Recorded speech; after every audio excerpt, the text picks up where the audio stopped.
Interface Video presents Fairhope Hospice Today. Brought to you by Fairhope Hospice and Palliative Care, Fairfield Federal Savings and Loan, Fairfield Medical Center, the Fairfield County Board of Developmental Disabilities, Dagger Law, and the Frank E. Smith Funeral Home.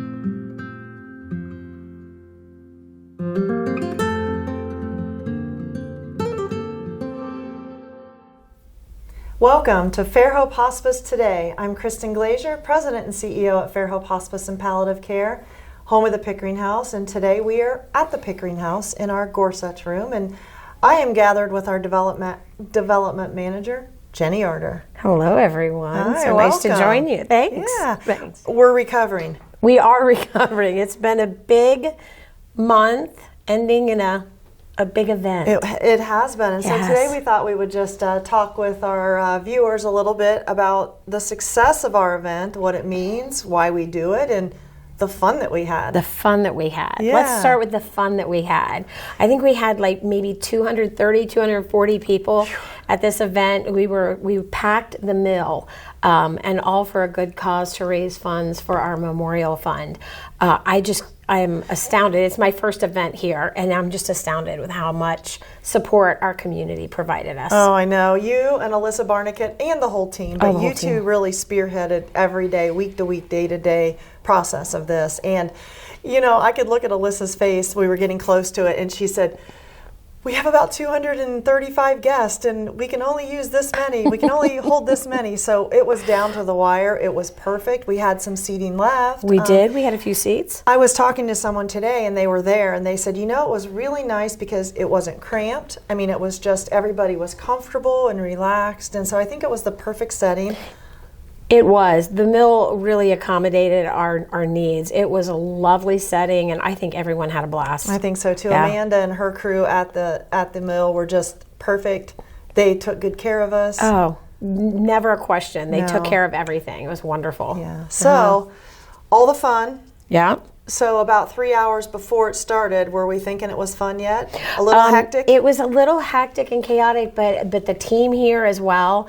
I mean, it was so well planned out that our committee, unpacking everything, getting all of the auction items, that was the biggest chore, getting them all in order and having those all displayed for people to come in and look at that. That was the biggest chore. But other than that, it went so smooth. Each committee took care of their part. Lovely. I don't think people realize all the work that goes into that and behind the scenes. I mean, how many items did we have to transport? 111 packages or something? So there were 123 total packages. Ooh, okay. And so with that, some of them were gift cards, but a lot of them were packages. Clear up to a freezer or a lazy boy, or there were some big items there too. So much so that we had to utilize a U-Haul to get everything from here for the first year down to the event. But you know what? That worked smoothly. They were thinking ahead. Oh, perfect. Yeah. Perfection. Yeah. So, I mean, overall, Yes. just a great evening Great of just evening. community and partnerships.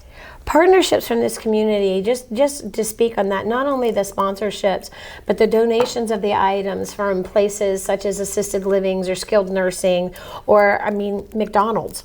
Who would have thought? There are just so many donations of items that people could bid on, and boy, was the bidding fun. Oh my Especially gosh. that live auction. That was a hoot. So we had about 7-ish items and one surprise item at the end for the live auction, which was fun. We had a great auctioneer, and we were able just to really enjoy that, turn that over to the professionals, and we just tried to catch the bids. Catching the bids. Yeah, and it was, I think everybody had That a was nice... my first time catching the bids. You did a great job. I was watching you That from the was- front of the room. There was a point where they were coming from 3 different sections at Yeah. once. It was very exciting. And a lot of our community partners donated those live auction items. they I mean, did. we had a condo from Lake Erie with Cedar Point tickets. And so, again, Alyssa did a great job just kind of packaging, thinking about not just one item or 2 items, but really the whole pack, the whole experience. What So- went together to make it a family experience or a couple's experience. Yeah. Yeah.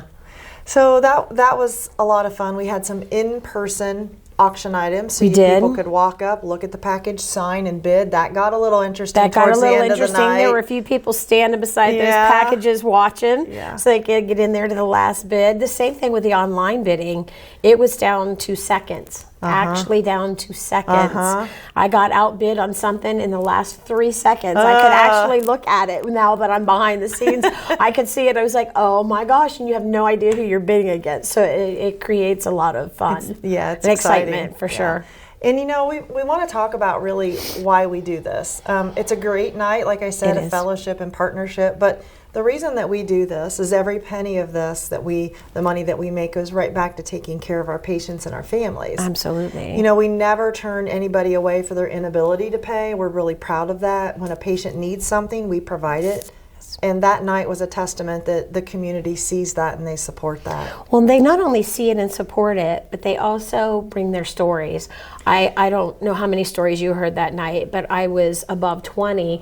Everyone there has been touched by Fairhope in some way. They've had someone here at the Pickering House, or it's like 6 degrees separation, and somebody knows somebody that's been here and has experienced it. And so that was the best part of my night, was hearing their stories. Even the winners of some of the awards, their stories were just astounding at how they've been touched and how they want to give back so that we can continue our mission. Doing what we do every Yes. day. Let's Yeah. talk about those awards a little bit, because that's Yeah. always a special. That gets, I don't want to say it gets lost, but there's so much to do behind the scenes to get prepared for the auction. Certainly.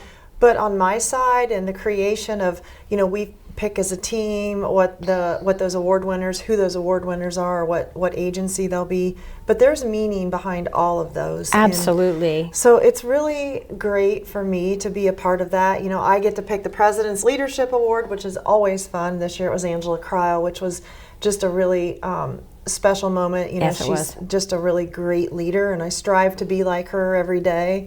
But some of the others, the Philanthropic Award, Virginia L. Pickering Philanthropic Award, was given to Ernie Cook and the Egg Roll Run. Which I learned out that his brother's name was Eddie, but he went by Egg Roll. That's I've been trying right. to figure that out since I got here, so now I've got some Yeah. clarification on that. Yeah. But just hearing him announce his whole team, it wasn't just he accepted the award, but he made sure that his whole team was recognized and how well they do. That's a really important. He gives all the credit to the behind the scenes people. You know, I Certainly. know that feeling. I try to give credit to my gang behind me. So, and the other award that was really important was the Heart of Hospice Award, which Absolutely. went to Diane Dunbar, and in honor of her, and her husband, Dr. Dunbar, accepted that award, and that was a moving moment, a difficult moment, but well deserved. Well deserved. We talk a lot about the fact that Diane just really wanted her voice to be heard and the volunteers' voice to be heard, and really she accomplished that in all the work that she did, even up to her final moments here with us. So Very that was touching. that was a really special moment. Absolutely, and watching Dr. Dunbar walk up to accept that award, he was so humbled and so grateful for his Yeah. wife and everything that she's done, and But proud of her, proud to be so there. proud. Yeah, it's lovely. And then we had the Park National Bank. So they are just stellar supporters of this community. And again, I talked this morning a little bit on the radio and was really talking about the fact that her team, they're everywhere, and they show up in these places where they're a little more obscure. Like you see them out and about at the events, but also they're at the fair. They're bidding on the livestock at the fair. They are doing community care day, digging in the flower beds and painting. And so all the things they do, and they always do it with a smile. Her staff are friendly. Laura's done a great job there, and her staff, I just really wanted to recognize the fact that they give so much back. Yeah, they not only support us, but the whole community. They do. Yeah, truly, They do. truly. Last but not least, Krista Moody. Wow. I laugh about that all the time, because I said, you know, when I think I told a little bit about this that night, is when I started as CEO, I went to every event, everything that I could find, I checked and went, and I kept showing up, and I'm thinking, who is this woman? You know, is she following me? Who is she? So when I was able to meet her, and she's just such a strong, proud, beautiful woman, and has really just in her retirement stepped up to make sure that all the things that she loves, she gives back to and then fills her cup up too. So those kind of things, that's really a great part of the night. It was the first time I got to meet her, and Oh, just yeah? listening to her speech, I went up to her afterwards and I said, Krista, I don't know you, I've never met you, but I want to be your best friend.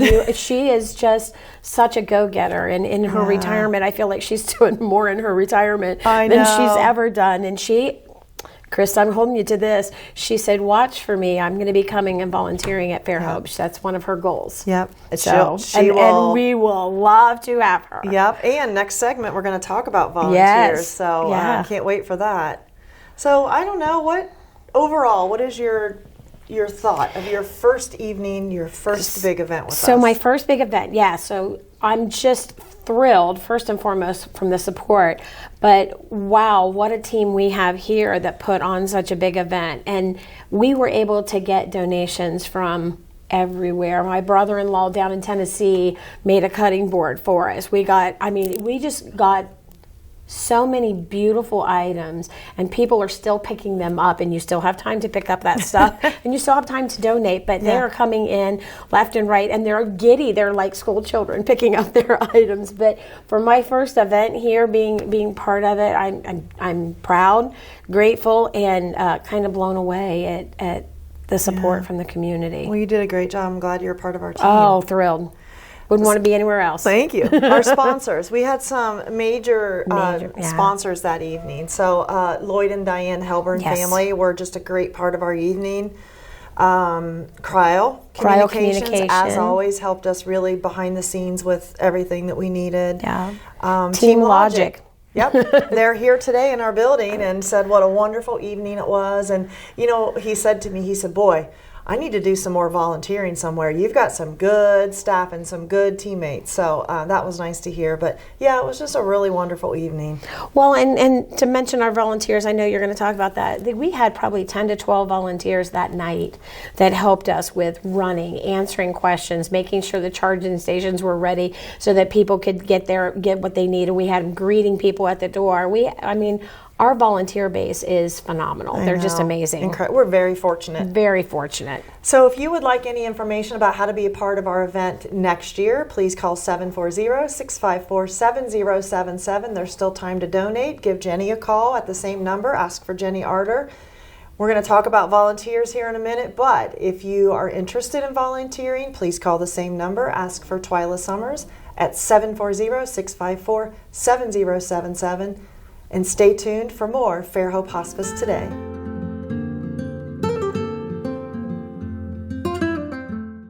What makes Fairhope what it is our staff. It's always a question that we ask, why do you want to be here with us? And what they most always say is, you've touched my life this way. You took care of this person, or I've seen what you've done and I want to do that. And so the staff that have been here know what it takes. They've been on the other side. They see what it takes to make someone comfortable, to make the family comfortable, and really what kind of support they need. And so I think that's what really makes Fairhope what it is. Fairfield Federal. When it comes to our customers and our community, we go above and beyond to help. Our people make the difference. Personal or business banking, whatever you need, we take it seriously because we know you do. Stop by today at any of our 3 locations and see why the difference is clear. Fairfield Federal Savings and Loan specializes in banking that revolves around you. Member FDIC Equal Housing Lender. I want a doctor who listens to me. From primary care to specialty medicine, we put your needs first by treating you like a person, not a number.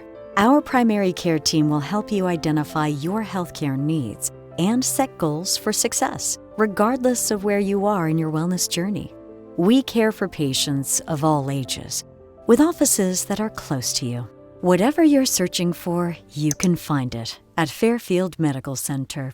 Dagger Law has more than 110 years of experience in nearly every aspect of the law. When we're not just helping clients, we're helping the community. You'll see us at festivals, sporting events, and around town because we live and work here too. We are your neighbors, and we want to help you when you need it. When we help each other, we're stronger. our community is stronger. Creating a strong, vibrant, healthy, and safe community is everyone's responsibility, and we take the responsibility seriously. We are local. We are trusted. We are experienced.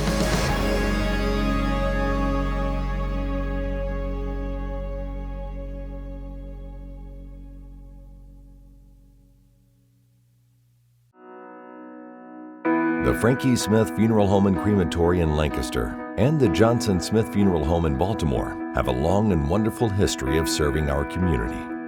Feel free to give us a call at 740-653-0652. Stop in and see us at either of our two locations, 405 North Columbus Street in Lancaster and 207 South Main Street in Baltimore.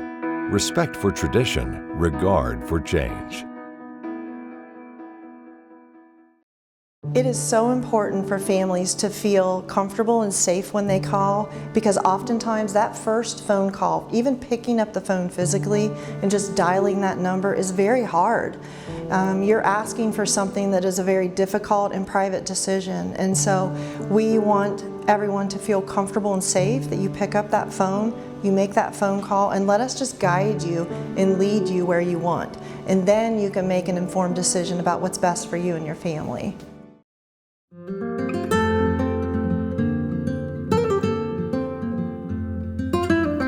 Hi, I'm Kristin Glazier, President and CEO at Fairhope Hospice and Palliative Care. Welcome back to Fairhope Hospice Today. We had a great segment with Jennie Arter, our Development Manager. We talked about our great Fairhope Celebrates Life event.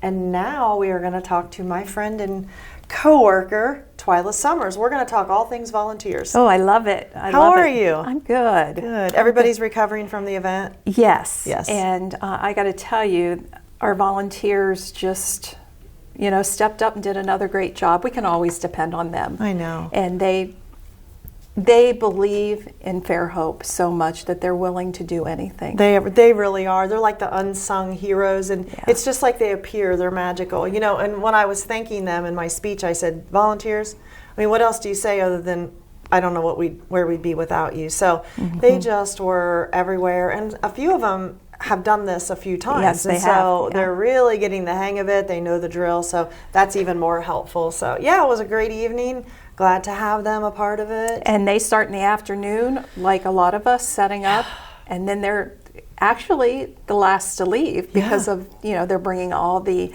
gifts to the people that have won them. Yeah. So it's...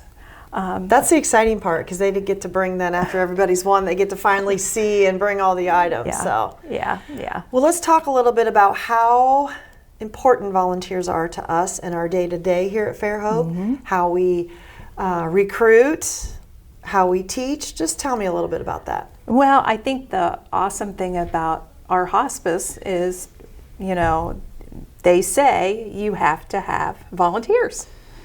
And, that's great for me, because that gave me a job, because I started out as a hospice volunteer over 30 years ago. I actually started out with you. Yes, you did.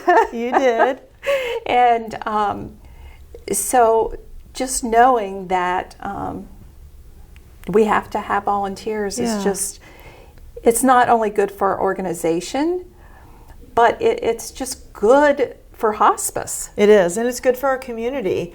What you're referring to is that we have Medicare regulations, all hospices do, that they have to follow these certain regulations. And Medicare's regulations say that we must have a certain percentage of the care that we provide to the patients in order to meet that regulation. And so you have to track every hour, everything the volunteers do. So that piece is important. But the other piece is really just what it brings to our patients and families. Yes, it does. Sometimes we have patients that are just lonely, and a volunteer can go spend time with them. Sometimes the caregiver is just worn out. Yeah. And a volunteer can go and sit for a few hours while the caregiver gets out and gets away for a bit. I think we don't always realize how hard it is to be a caregiver unless you're in the midst of that or you've done that before. So when you think about a volunteer coming to your home, a lot of people don't like a lot of people in their home, but when you're a caregiver and 24 hours a day you are focused on giving care to one person. Yeah. Even to have a volunteer come over and just say, I'm going to sit right here while you shower, or go take a 3-hour nap. That could be like a pot of gold. Yes. You know, so I think all the things that our volunteers do are so important, and they don't all sit with patients, do they? No, a lot of them like to come in and do office work.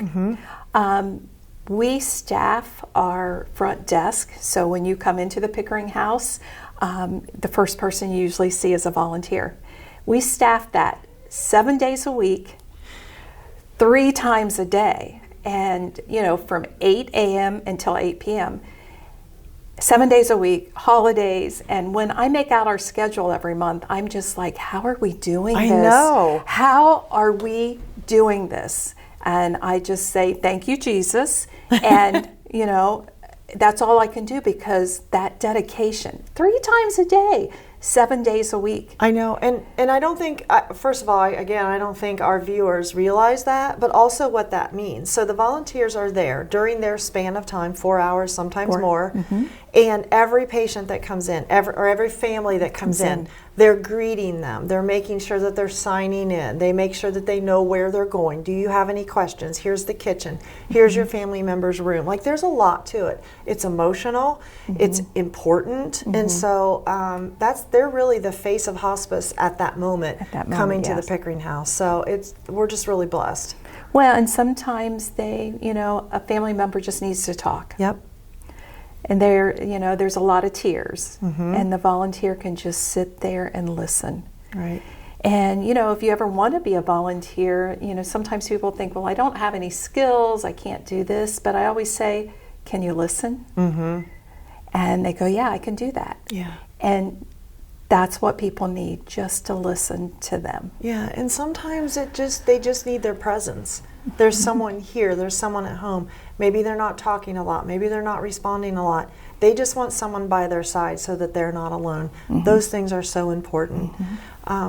So I want you to talk a little bit about how we teach our volunteers. How do they learn the tools that they need to be great volunteers? Well, we offer a 6-week course.